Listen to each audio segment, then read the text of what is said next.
Ya babotiya ashita katale in kolfum tabatu yo sibira male ya babotiya ashita katale in kolfum tabatu yo sibira male ya babotiya ashita katale in kolfum tabatu yo sibira male ya babotiya ashita katale in kolfum tabatu yo sibira male ya babotiya yo si jalla jadu ya babotiya wa sofan sehini ya babotiya kanina yadahu ya babotiya jalalatini ya babotiya ashita katale in kolfun tabadu yo sibira male ya babotiya ashita katale in kolfun tabadu yo sibira male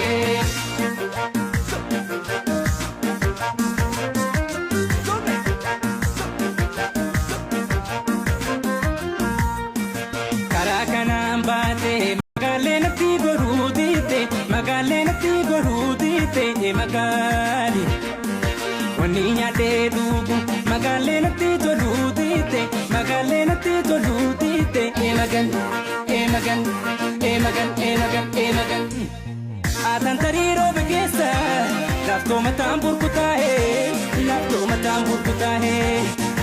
Bye guys, hope you enjoyed the video. Thanks for watching guys. Make sure to like and subscribe and comment down below. See you guys.